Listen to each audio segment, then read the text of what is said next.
ويا الله يساعدكم اسولف لكم على قصه صارت البارحه عندي.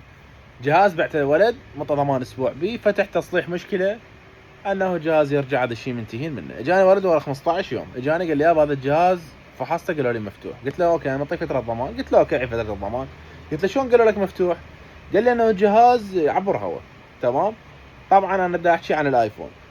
تعبير الهواء احنا صراحه قمنا ما ندير له بال. ليش؟ يعني قام يجي سيليكون، هذا الجهاز مو يجي مفتوح، يجي سيليكون يترس لك اياه للجهاز فما يبين مفتوح على الاطراف داير دوار، ما يبين الجهاز مفتوح، يبدلوا لك البراغي همات، فانه صعب ينكشف مفتوح. وحتى من تودي للفحص انا عندي اجهزه امريكيه يعني الجهاز فحصه ما مبين مفتوح، بس انا اقول لك انه مفتوح من خلال البطاريه، من خلال الشاشه، من خلال الشاصه، انه مبينات مبدلات. المهم فجهاز انا بايع شرق اوسط، الولد مات يعني معميلي ودائما يبيع ويشتري. قلت له يابا، قال لي يابا هذا ما شو اسمه انه هو يعني شلون ما عجبه، قال له نقول له مفتوح او هيك شيء.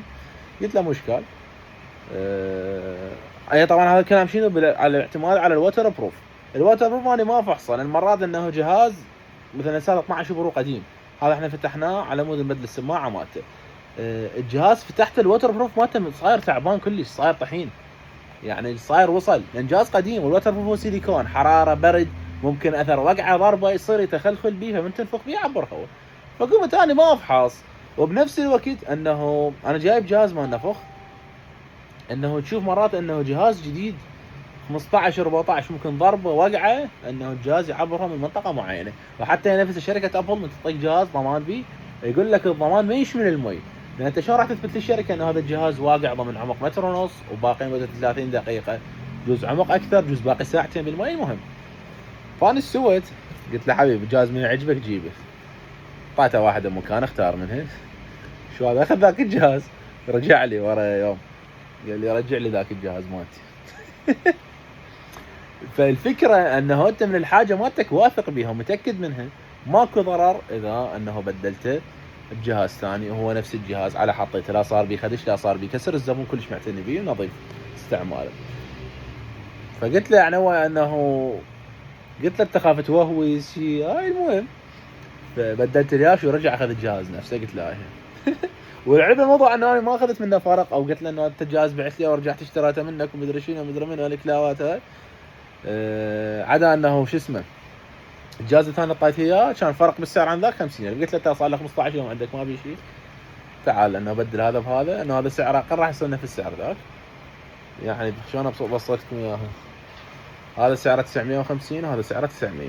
جاب لي ابو 950 اخذ ابو 900. قلت له ما راح اعطيك فرق، سد بسد. بعدين رجع اخذ ابو 950 طعم 900. قلت لا ما في اشكال. المهم فالفكره انه هيك اشياء تقدر تتلافى، هذا الحاجه مالتك واثق منها والاسعار نفسها ما متغيره.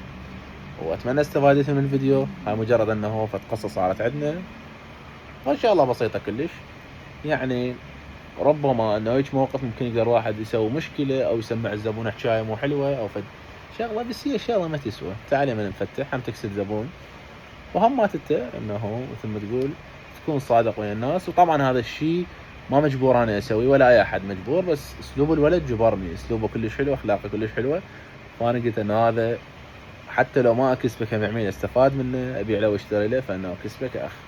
المهم فهي مجرد قصه كانت، اتمنى استفادتوا من الفيديو. وشغله الايفون المستخدم يعني صدق حيرتنا، انا الوحيد اللي اقول انه حيرتنا، البقيه كلها يقول لك لا احنا متاكدين من اجهزتنا وهيك شيء. ما نعلم انه انا اغلب الاجهزه اللي اشتريها هي الشرق الاوسط وما مفتوحات، بس دا اقول لكم انه هي محيره. اذا احكي لكم مثل ما هي واضحه هيش مو هيش في الله.